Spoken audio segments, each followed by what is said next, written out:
சொல்றாரு, ஆனாலும் கர்த்தாவே நீர் என் கேடகம். ஆமேன் சொல்லுங்க.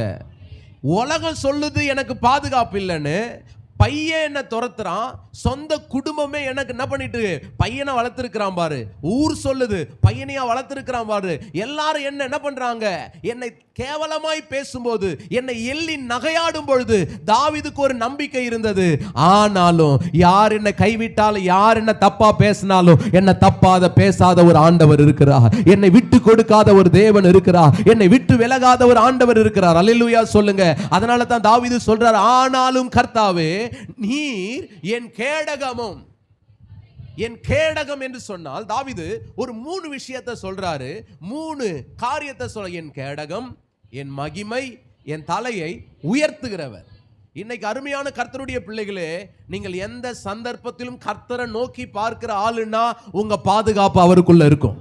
நீங்க எந்த சந்தர்ப்பத்திலும் கர்த்தரை நோக்கி பார்க்கிற ஆளுன்னா உங்க மகிமை அவரிடத்துல இருக்குது. அல்லேலூயா. நீங்க நினைத்து கூட பார்க்காத உயரத்தில் உங்களை கொண்டு போய் வைத்து அழகு பார்க்கிற நல்ல கர்த்தர் அவர். நீங்க இப்ப இருக்கிற சூழ்நிலையெல்லாம் பார்த்து சோர்ந்து போகாதீங்க. இப்ப இருக்கிற நெருக்கத்தை பார்த்து நீங்க மன தளராதீங்க. ஏன்னா கர்த்தர் உங்களுக்கு தரப்போகிற ஆசீர்வாதங்கள், மேன்மைகள், மகிமைகள், இனி வரப்போகிற ஸ்தோத்திரம் மகிமைகள் எல்லாம் இக்காலத்து பாடுகளுக்கு அவைகள் எல்லாம் ஏற்றது அல்ல. ஆமென் சொல்லுங்க. 2 கையை தட்டி ஆண்டவருக்கு நன்றி சொல்லுங்க. ஹalleluya ஸ்தோத்திரம். இந்த காலத்துல நீங்களும் நானும் பாடுபடுறேனே, கஷ்டப்படுறேனே, கைவிடப்பட்டிருக்கிறேனே, இன்னைக்கு என்னுடைய வாழ்க்கை எல்லாராலும் எள்ளி நகையாடப்படுகிற நிலைமையில் இருக்கிறது என்று சொல்லுகிற சோர்வுகள் உங்களுக்குள்ள வேண்டாம். ஏன்னா கர்த்தர் உங்களுக்கு நன்மையை தருவார்னா உலகம் எப்படி பார்க்கும் தெரியுங்களா? உங்களை ஸ்தோத்திரம் ஹalleluya உங்களை ஆச்சரியமானதாய் பார்க்கும்.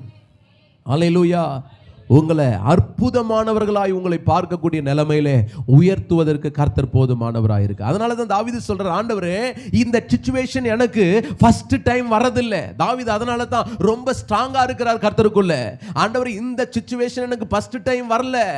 ஒரு முறை நான் கோலியாத்துக்கு முன்னால நிற்கும் போது கோலியாத்து பார்த்தா எத்தனையோ யுத்தத்துல ஜெயிச்சு பெரிய ஆளா நின்றுட்டு இருந்தான், ஒரு பயங்கரமான ராட்சதனாய் நின்று கொண்டிருந்தான். ஆனா அன்னைக்கு நான் ஃபர்ஸ்ட் டைமா நான் என்ன பண்ண, நானு முதல் தடவையாய் கோலியாத்தை எதிர்க்க போல யாரும் பார்க்காத என்னுடைய ஆடு மந்தைகளுக்கு பின்னால நான் நின்று கொண்டிருக்கும் போது சிங்கத்தையும் கரடையும் ஜெயிப்பதற்கு பலனை நீங்க தந்தீங்க. அல்லேலூயா சொல்லுங்க.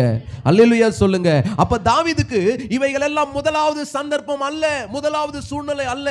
இன்றைக்கு நம்முடைய வாழ்க்கையில எத்தனை தடவை இப்படிப்பட்ட சந்தர்ப்பங்களை கர்த்தர் நம்முடைய வாழ்க்கையில அனுமதித்தாலும் நம்ம எங்க போயிரும் தெரியுமா? ஃபர்ஸ்ட் டைம் இதை ஃபேஸ் பண்ற மாதிரியே போயிரும். நம்ம வீக்னஸ்ல என்ன தெரியுங்களா? ஃபர்ஸ்ட் டைம் ஐயோ எவ்வளவு பெரிய பிரச்சனை, ஐயோ எவ்வளவு பெரிய போராட்டம், ஐயோ இதை எப்படி